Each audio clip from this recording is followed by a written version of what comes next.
प्यारे दोस्तों नमस्कार। मैं हूं जयवीर सिंह और आपका आपके अपने खुद के YouTube channel JSN maths point में हार्दिक स्वागत, वंदन और अभिनंदन। वेलकम है सभी साथियों और प्यार और सत्कार सहित नमस्कार है दोस्तों। तो हमारा जो टॉपिक चल रहा है साझेदारी अर्थात पार्टनरशिप, इससे रिलेटेड हमने अभी तक जो वीडियो आपको प्रोवाइड कराए और उनमें जो भी क्वेश्चन हमने आपको बताए उन्हें हमने किस प्रकार से हल किया, तो मैं उम्मीद कर सकता हूँ आपको वो सारे क्वेश्चन समझ में आए होंगे। और अब चलते हैं इस सेशन के अंतर्गत हम कुछ नए क्वेश्चन लेकर के आए हैं, उन्हें किस प्रकार से फाइंड आउट करेंगे। तो देख लेते हैं उन क्वेश्चनों को, किस तरह से हम नए नए तरीके के क्वेश्चनों को हम अपनी जो विधि है उससे हल कर पाएंगे। तो दोस्तों एक क्वेश्चन हमारा स्क्रीन पर शो हो रहा है, देख लेते हैं उसे किस प्रकार से हल करेंगे। क्वेश्चन हमारा इस तरह से है, ए और बी 10 महीने के लिए कोई मैदान किराए पर लेते हैं। ए अपनी 80 गायें 7 महीने तक रखता है, तो बताइए बी शेष समय के लिए कितनी गायें रख सकता है यदि वह ए जितना देता है उतना ही और उससे आधा अधिक किराया देता है। चलते हैं इसे फाइंड आउट करेंगे किस तरह से होगा सवाल, इसे हम देख लेते हैं। देखिए दोस्तों हमारे पास दो व्यक्ति हैं, ए है और बी है। इन्होंने कोई मैदान किराए पर लिया है और वो भी 10 महीने के लिए लिया गया है, जिसमें ए अपनी 80 गाय कितने महीने रखता है? 7 महीने तक रखता है। ठीक है दोस्तों, ए 80 गायें 7 महीने तक रखता है, लेकिन दोनों ने किराया उसे 10 महीने के लिए किराए पर लिया है। तो 7 महीने ए ने रखी गायें, तो 10 से 7 महीने चले जाएंगे तो कितने महीने बचे? 3 महीने शेष बचे। तो कहना ये है कि 3 महीने जो शेष बचे हैं उतने समय में बी कितनी गायें रख सकता है। तो बी की गायों की संख्या हमें पता नहीं है, तो हम मान लेते हैं, माना कि बी की गाय एक्स है, बी की गाय एक्स है, तो एक्स गायों को कितने महीने रखेगा? 3 महीने रखेगा। क्लियर है? 7 महीने तो ए ने रखी, अब 10 में से 7 कम हो गए तो कितने महीने बचे? 3 महीने शेष बचे। ये तो उसकी गायें हो गई, एक ही गायों की संख्या हो गई है। अब देखिए गाय कितनी गाय रखेगा वो आगे चल देंगे। अब यहाँ पर ये लिखा है यदि वह ए जितना देता है उतना ही तथा उससे अधिक किराया देता है। मान लीजिए ए 1 रुपये देता है तो बी कितना देता है? उससे आधा अधिक देता है, अर्थात 1 धन आधा बराबर 1.5 गुना किराया देता है। देखिए दोस्तों किराया लिखेंगे यहाँ पे, किराया ए 1 रुपये देता है तो ये कितना देता है? 1.5 रुपये, यानी इसको लिखेंगे 1 सही 1/2। 1.5 को 1 सही 1/2 लिखा जाएगा। अब इससे मिश्र भिन्न है, इसे हम साधारण भिन्न में बदलेंगे तो ये हो जाएगा 3/2 और ये 1 रहेगा। ठीक है दोस्तों, अब हम दोनों को अगर सही तरीके से लिखें, अगर इसे इसमें 2 का गुणा कर दें तो 2 नीचे की हट जाएगी और तो इधर भी हमें 2 का गुणा करना पड़ेगा। तो यहाँ पर गुणा 2 करेंगे हम, यहाँ पर भी गुणा 2 करेंगे तो यहाँ पे हो जाएगा 2 और ये 2 और 2 कट जाएगी तो 3 बचेगा यहाँ पे। तो हमारा अनुपात आया 2:3। इस तरह से हम इसे देख लेते हैं। अब देखिए दोस्तों, हमें केवल एक्स का मालूम करना है, एक्स का मान है, अर्थात बी कितनी गाय उतने समय तक रख सकता है। तो दोस्तों फाइंड आउट करेंगे, 80 का गुणा 7 में हो रहा है बटे एक्स का गुणा 3 में हो रहा है, अनुपात क्या है? 2:3 है। ठीक है, एक दूसरे की राशि के अनुपात में ही इनका मान निकाला जाएगा। तो देखिए दोस्तों यहाँ से एक्स का मान निकालना है, 80 गुणे 7, ये 3 जो है इधर आ जाएंगे, बटे में क्या रह जाएगा? 3 ये रही और 2 ये यहाँ गए और x ये यहाँ पे पहुँच गए बराबर x हो गया। दोस्तों काट लेते हैं, 3 से 3 कटा, 2 से 80 40 बार कटा, तो x का मान कितना आया 40 गुणा 7 बराबर 4 सत्ते 28। x बराबर कितना आ गया 28, 2 से 80, अर्थात x हमने क्या माना था, b की गायों की संख्या मानी थी, तो x का मान हमारा कितना आया, तो यहाँ पे लिखना होगा, अतः b कितनी गायों को रख सकता है, 2 से 80 गायों को 3 महीने जो समय बचा था उसका 10 से 7 महीने तो उसने ए ने निकाल दिए, 3 महीने बचा, तो 3 महीने 2 से 80 गायें रह सकता है, गायों को रख सकता है। इस तरह से इस प्रकार के क्वेश्चन को हम फाइंड आउट कर लेंगे। दोस्तों ऐसे सवाल अच्छे से पढ़ें, उन्हें समझें क्या पूछ रहा है और उन्हें फाइंड आउट करने में कोई परेशानी नहीं आती, बहुत ही इजी वे में सरल हो जाता है। चलते हैं अगले क्वेश्चन की तरफ। ठीक है दोस्तों, अगला क्वेश्चन देख लेते हैं। अगला क्वेश्चन हमारा किस तरह से है दोस्तों, यदि आपको कोई क्वेश्चन समझ में न आए तो आप कमेंट में हमें लिख कर भी बता सकते हैं, सर ये क्वेश्चन हमें समझ में नहीं आया, तो हम उसे अच्छे से और अच्छे ढंग से समझाने का प्रयास करेंगे। वैसे तो ये है, एक बार वीडियो देखने से आपको क्वेश्चन कोई समझ में नहीं आता है तो आप उस वीडियो को 2-3 बार लगातार देखें ताकि आपको अच्छे से वो क्वेश्चन समझ में आ जाएगा। चलते हैं नेक्स्ट क्वेश्चन की तरफ। नेक्स्ट क्वेश्चन हमारा किस तरह से है, एक किसी व्यापार में 600 रुपये लगाता है,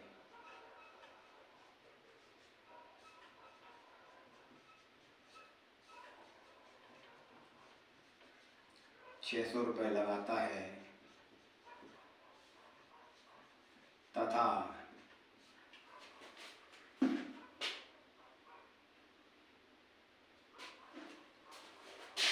3 महीने बाद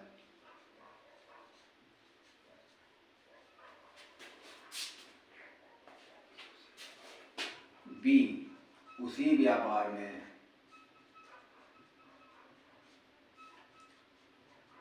300 रुपये लगाता है,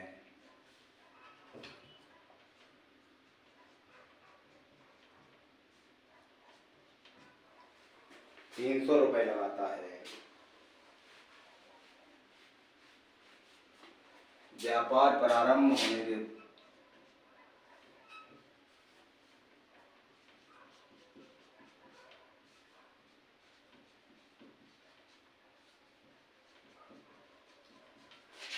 होने के 6 महीने बाद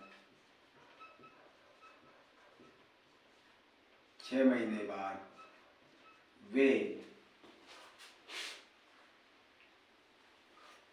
क्रमशः 300 और 300 रुपये पुनः लगाते हैं।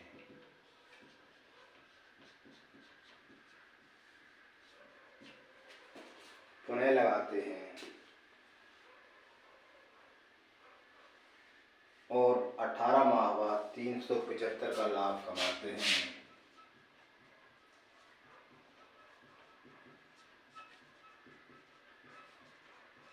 $375 का लाभ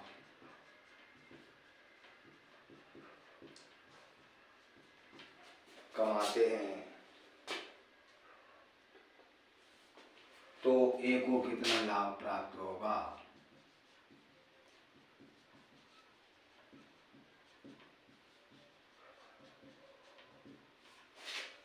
लाभ मिलेगा।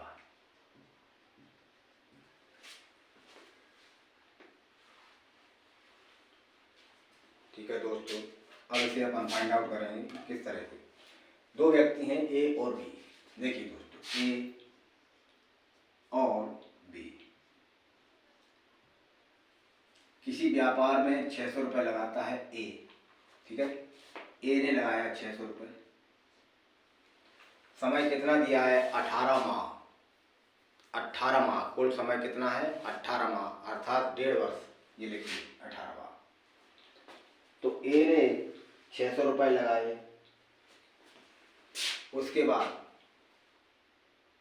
3 महीने बाद बी, 3 महीने बाद बी ने कितने लगाए 300 रुपये। अब देखिए इधर और आगे पढ़ेंगे, व्यापार प्रारंभ होने के 6 महीने बाद वे क्रम से 300 रुपये और लगाते। तो दोस्तों 600 रुपये ए के कितने महीने तक लगे रहे 6 महीने तक, समझना अच्छे से। 600 रुपये उसके 6 महीने तक लगे रहे, एक ही बात हो रही है अभी। 600 रुपये लगाए और 6 महीने बाद क्रमशः कौन ने, वे दोनों ए और बी दोनों ने 300 रुपये लगा। अभी हम केवल ए की बात कर रहे हैं। ए ने शुरू में 600 रुपये लगाए, ठीक है, वो उसके 600 रुपये 6 महीने तक लगे रहे। 6 महीने बाद पुनः उसने 300 रुपये लगाए, किसने, ए ने, प्लस 600 तो उसके लगे ही हैं, 6 महीने तक केवल 600 लगे रहे, और 600 जो लगे तो कितने महीने तक लगे 600 और धन 300, 6 महीने जब गुजर गए उसके बाद उसने 300 रुपये और लगा। टोटल समय हमारे पास कितना है 18 महीने का है। 18 महीने व्यापार 18 महीने करना है उनको, 18 महीने तक व्यापार होगा, लेकिन 6 महीने तक उसने 600 लगाए, उसके बाद 6 माह बाद 300 रुपये लगाए ए ने। 18 में से 6 घटेंगे तो कितने बचेंगे 12 माह। तो 300 रुपये उसके 12 माह के लिए लगे रहे, और बाकी को जो 600 रुपये थे वो 6 महीने तो अकेले लगे रहे, लेकिन 300 के साथ में 6 महीने और 600 रुपये 12 महीने के लिए और लग गए, ठीक है। तो टोटल इसका कितना होगा, 600 का 6 में 3600 होगा, प्लस 600 300 9 से का गुणा होगा 12 में, तो 12 9 में 108 और डबल 0, ये टोटल होगा इसका। ए का टोटल कितना होगा, अभी ए की बात कर रहे हैं। अब इनको दोनों को जोड़ लेते हैं, 10,800 और 3,600, 10 और 3 13, 8 और 6 14, तो 14,400 रुपये इसके हो गए। ए ने कितना इन्वेस्ट किया 14,400 रुपये, अर्थात 600 रुपये शुरू में उसने लगाए, उसके 3 महीने बाद उसने कितना और लगाया, तो उसने 300 और 600 टोटल मिला करके 900 रुपये उसने लगाए, कितने महीने के लिए 12 महीने के लिए, ठीक है, इतना समझ में आ गया होगा। अब देखिए दोस्तों बी की बात करते हैं। 3 महीने बाद बी उस व्यापार में शामिल हो गया। टोटल व्यापार था 18 महीने का, 3 महीने निकल गए, 18 से 3 घटाए हमने तो 300 रुपये उसने 3 महीने बाद लगाए। 18 से 3 घटाएंगे तो कितने बचेंगे 15। 15 महीने तक उसने 300 रुपये 15 महीने के लिए लगाए।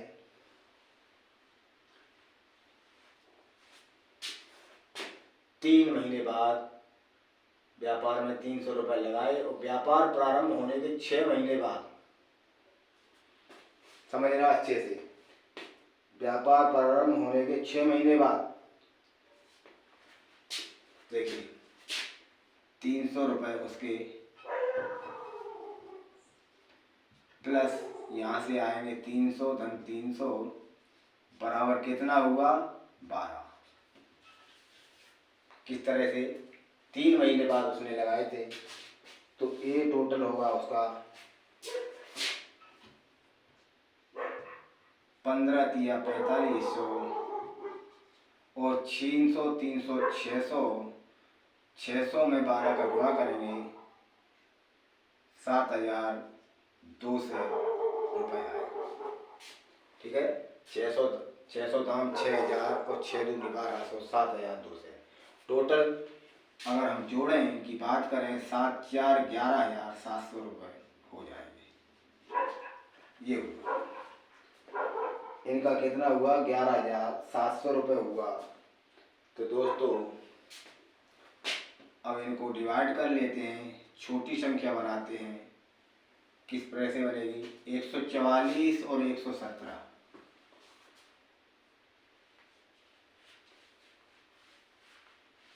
144 और 117 तो यहाँ से इसको काटा जाएगा।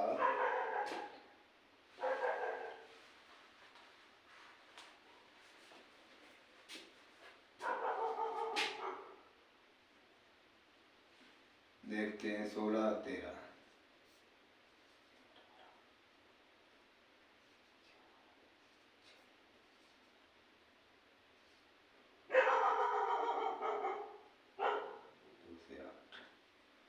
10,800 6 का 36 6 3 9 9 में 12 का गुणा किया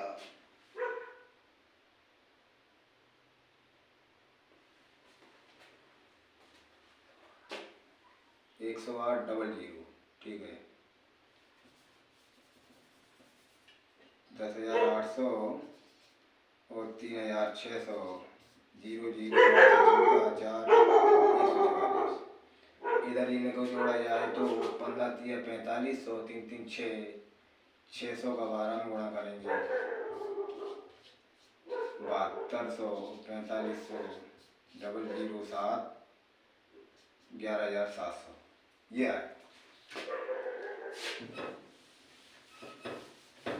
तो यहाँ पे आया 144 और यहाँ पे आया 117। ठीक है, ये आया। अब देखिए 18 माह बाद में 375 का लाभ कमाते हैं। 18 माह बाद में 375 का लाभ कमाते हैं। दोस्तों थोड़ा गड़बड़ हो रही है, इसमें कैलकुलेशन में थोड़ी गड़बड़ है। देखिए कैलकुलेशन इसका इस तरह से होगा, ये जो लिखा है वो तो सही लिखा है। अब देखते हैं, यहाँ से लिखा हमने 600 गुणा 6 और प्लस यहाँ से लिखा 9 से गुणा 12। ठीक है, यहाँ से लिखा 300 गुणा और धन 600 गुणा 12।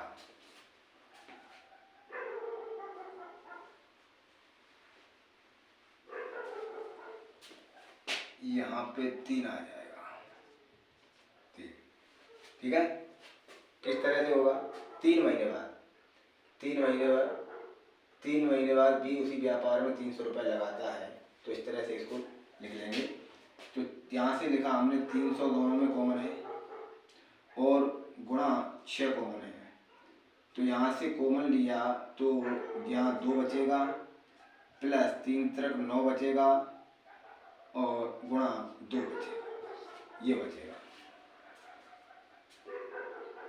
अब इधर से आते हैं, इधर कॉमन लिया 300 गुणा 3, तो यहाँ बचा 1 धन यहाँ 300 दूनी 2 और 3 गुणा 4 12 होता है। इस प्रकार से बचेगा। तो यहाँ से देखते हैं 300 गुणा 6 और यहाँ पे कितना बचेगा? 3 दूनी 6 और 2 8। इधर देखते हैं 300 गुणा 3 गुणा कितना बचेगा? 4 दूनी 8 और 1 9। ठीक है, 300 से 300 कटे और इधर 3 से 6 कटे 2 बार, 2 का 8 में गुणा हुआ 16 हुआ और 9 यहाँ पे बचे। तो अनुपात हमारा कितना आया? 16:9। कैलकुलेशन में थोड़ी गलती हो गई थी। देखिए जब ये 16:2 आया तो दोनों का जोड़ करेंगे तो कितना आया? 25 आया। ठीक है, लेकिन 18 माह बाद 375 का लाभ कमाते हैं, तो 375 बटे 25, 25 एकम 25, 12 बची 25 पंचे 125, ये 15 रुपये 1 भाग का मांगा। 1 भाग बराबर 1 भाग के है। जब 15 1 भाग के है बराबर, तो इसको 16 भाग मिलने हैं, तो 16 में गुणा 15 का होगा। इसको 9 भाग मिलने हैं, तो 9 में गुणा 15 का होगा। अब दोस्तों हम इनका गुणा कर लेते हैं, तो 1 को कितना मिलेगा? 1 को ए का लाभ कितना होगा? 16 गुना 15, 15 छक्के 90, 15 और 9 24। ठीक है। ए को कितना मिला? 240। और बी को कितना मिलेगा? बी का लाभ 15 9 135 रुपये। तो इस तरह से हम इस प्रकार के क्वेश्चन को फाइंड आउट कर पाएंगे। ठीक है दोस्तों, तो ये क्वेश्चन कुछ ऐसा ही था। इसमें कैलकुलेशन थोड़ी लेंदी थी, इसलिए थोड़ा कंफ्यूजन में आ गए थे। तो कोई दिक्कत नहीं है, हमने इसको फाइंड आउट कर लिया। ए का लाभ पूछा गया है, तो ए का लाभ कितना हुआ? 240 रुपये हो जाएगा। चलते हैं दोस्तों, अगले क्वेश्चन की तरफ चलते हैं। अगला क्वेश्चन हमारा किस प्रकार से है, देख लेते हैं। हिम्मत न हारो दोस्तों, एक वक्त ऐसा भी आएगा और प्यासे के पास चलकर बुला भी आएगा। वंदे मातरम बोलते जाओ, आगे बढ़ते जाओ दोस्तों। हमारा प्रयास आपको कुछ बेहतर सिखाने का है। लगातार अभ्यास करने से कोई चीज़ ऐसी नहीं है जो हम नहीं प्राप्त कर सकें। कहते हैं करत करत अभ्यास के जड़मति होत सुजान, रसरी आवत जात ही सिल पर होत निशान। गणित एक अभ्यास की चीज़ है। अगर आपने उसको अभ्यास में नहीं लिया तो हो सकता है शायद गणित आपसे न बन पाए। इसीलिए गणित रिवीजन मांगता है। जितना आप रिवीजन करेंगे उतना ही गणित आपका अच्छा होगा। चलिए अगला क्वेश्चन देख लेते हैं। कृष्णा और नंदन, कृष्णा और नंदन एक फर्म शुरू करते हैं।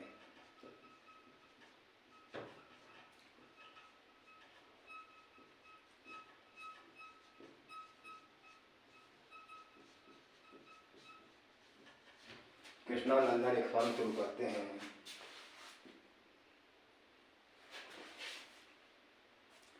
कृष्णा की पूंजी नंदन की पूंजी से दूनी है।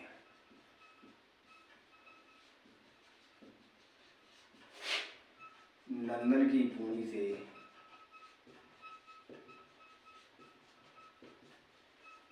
दुगनी है। नंदन की पूंजी से दुगनी है तथा समय की अवधि भी दुगनी है।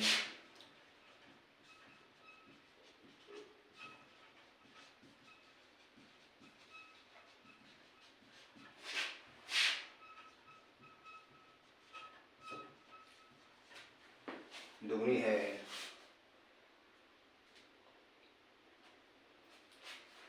यदि नंदन को उसकी लगाई हुई पूंजी के आधार पर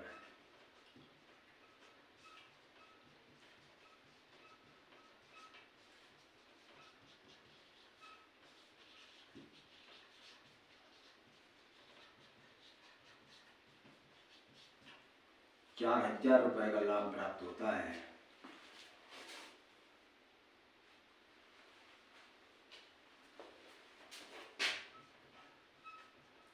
लाभ होता है, तो उनका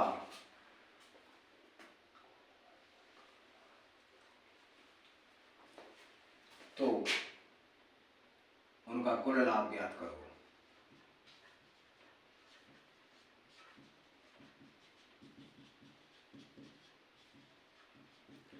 यदि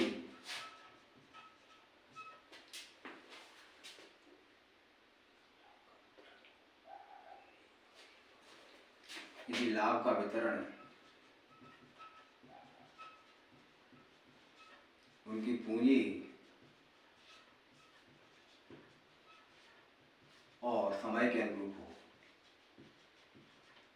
लाभ का वितरण कैसा हो रहा है? पूंजी और समय के अनुसार। ठीक, ये क्वेश्चन को अच्छे से पढ़ें। कृष्णा और नंदन दो व्यक्ति हैं। ठीक है, कृष्णा की पूंजी नंदन की पूंजी से दोगुनी है तथा समय की अवधि भी दोगुनी है। तो उनके लाभ का बंटवारा यदि नंदन को उसकी लगाई हुई पूंजी के आधार पर 4,000 रुपये का लाभ होता है तो उनका कुल लाभांश कितना होगा। ठीक है, चलते हैं। दो व्यक्ति, कृष्णा और नंदन, कृष्णा और नंदन। ठीक है, कृष्णा और नंदन फर्क, तो कृष्णा की पूंजी नंदन की पूंजी से कितनी दोगुनी है। कृष्णा की पूंजी, इसकी पूंजी नंदन की पूंजी से दोगुनी है, अर्थात नंदन 1 रुपये लगाता है तब ये 2 रुपये लगाता है। ठीक है, क्लियर है। नंदन जब 1 रुपये लगाता है तो कृष्णा 2 रुपये लगाता है। अब तुमने ये कहा तथा समय की अवधि भी दुगनी है। पूंजी दुगनी है तो समय की अवधि दुगनी है। समय, जब पूंजी इतनी है तो समय भी 2 होगा, 1 होगा 2 होगा। समय का अनुपात भी इसी तरीके से चलेगा। ठीक है, अब देखते हैं, यहाँ पे इन्होंने ये कहा नंदन को उसकी लगाई पूंजी के आधार पर 4,000 रुपये का लाभ प्राप्त होता है। जो पूंजी उसने लगाई है उस पर उसे कितने का लाभ प्राप्त हुआ, यहाँ पे लाभ लिख लेंगे। लाभ, नंदन को कितना, 4,000 का लाभ प्राप्त हुआ। ठीक है, यहाँ 1 था तो यहाँ 4,000 लगाया, लाभ उसे हुआ, अर्थात 1 में किस संख्या से गुणा किया हमने, 4,000 का गुणा किया, तब हमें 4,000 प्राप्त हुआ।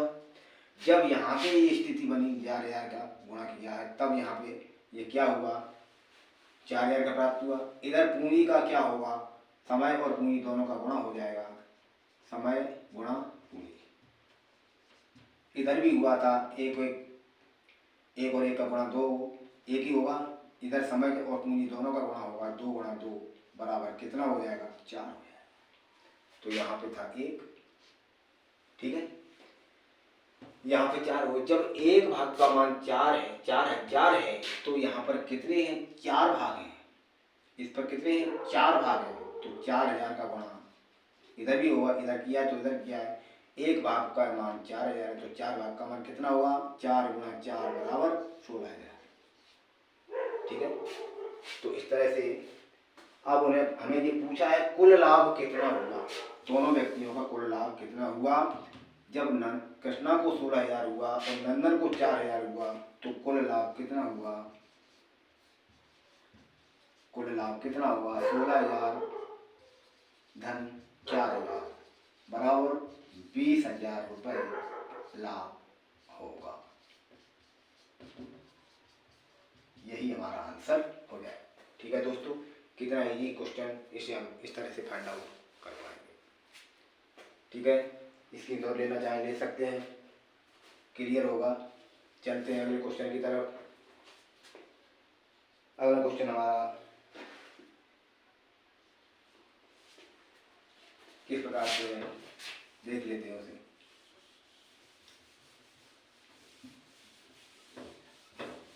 एबीसी मिलकर के कोई व्यापार शुरू करते हैं।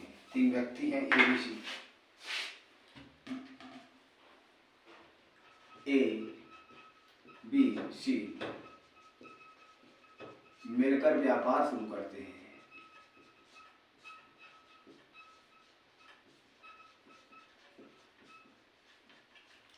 मिलकर व्यापार शुरू करते हैं।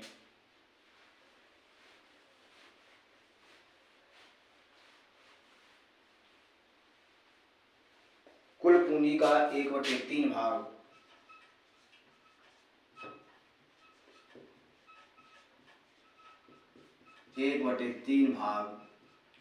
ए ने लगाया,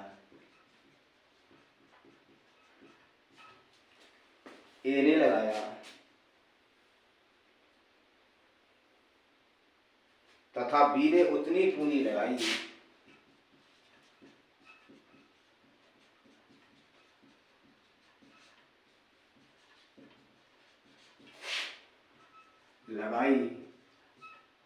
जितनी ए और सी ने मिलकर लगाई।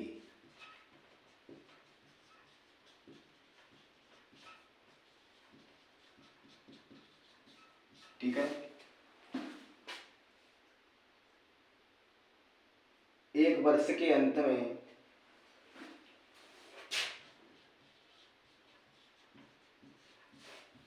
एक वर्ष के अंत में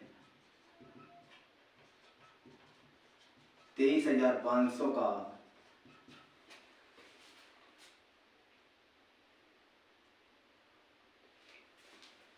23,520 के लाभ में से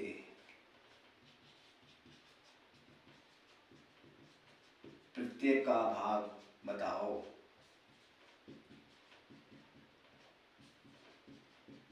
ठीक है, क्वेश्चन अच्छे से पढ़ें और उसे समझें, क्या पूछ रहा है क्या नहीं पूछ रहा है, तब हम उसे फाइंड आउट कर पाएंगे। चलते हैं, देखिए ए बी सी तीन व्यक्ति हैं।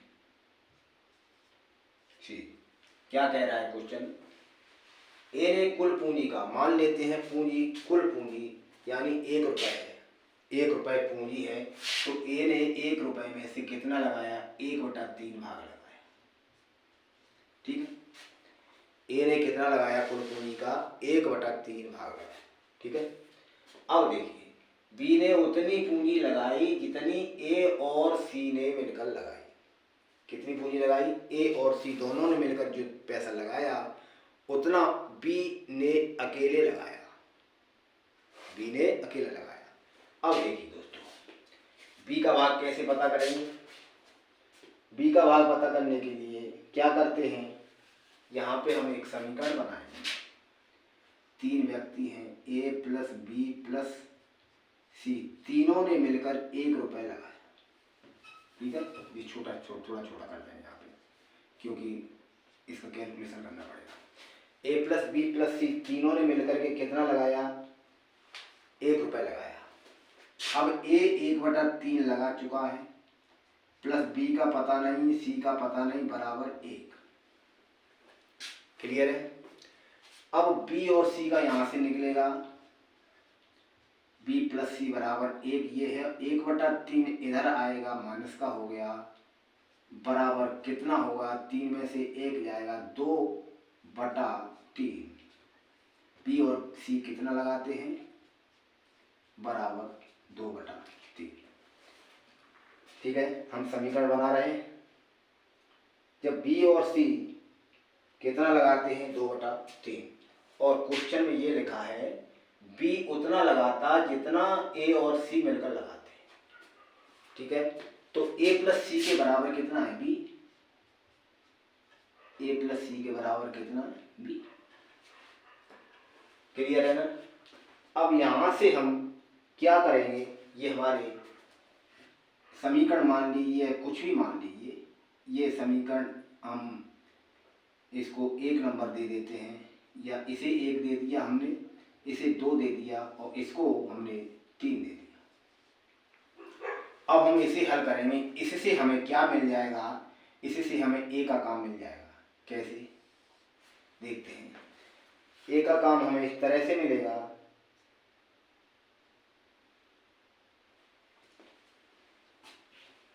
इनको आपस से घटा देते हैं, माइनस माइनस माइनस।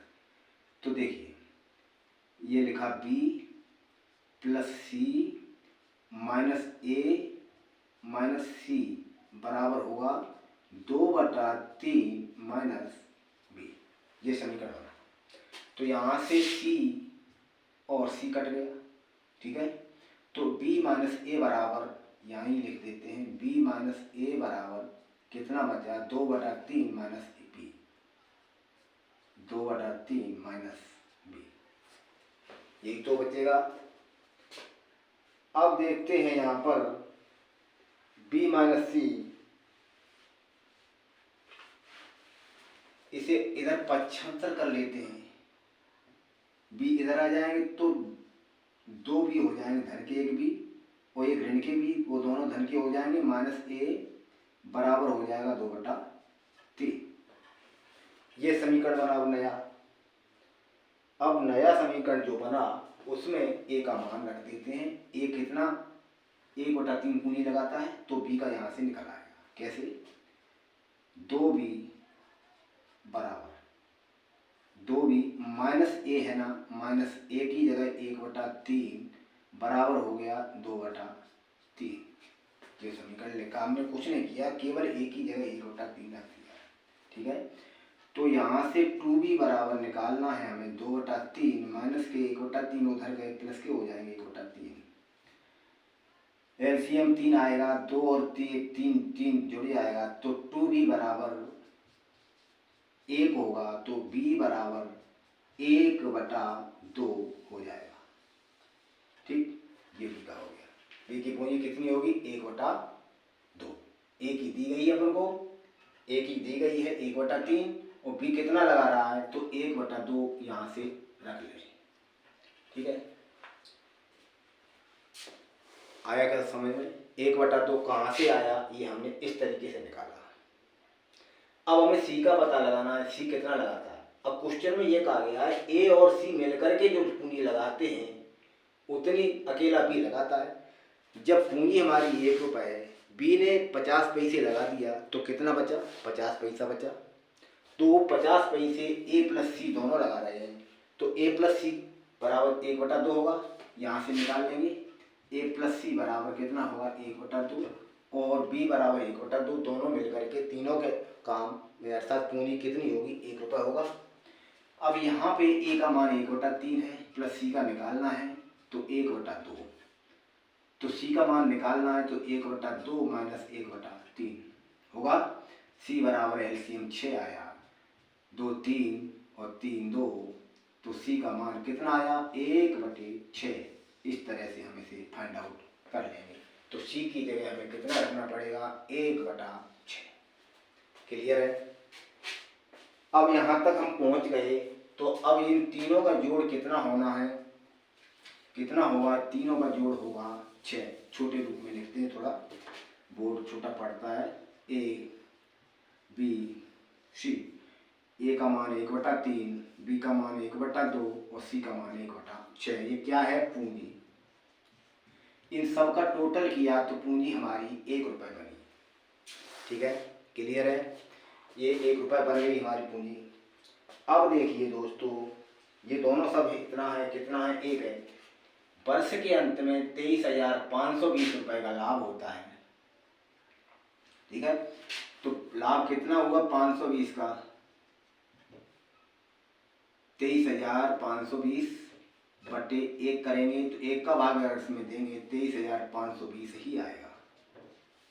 23,520 बराबर कितना? 1 भाग। ठीक है, जब 1 भाग 23,520 के है तो इसे 1/3 भाग मिलेगा। 23,520 गुणा 1/3 हो जाएगा। इधर 23,520 बटे 2 हो जाएगा।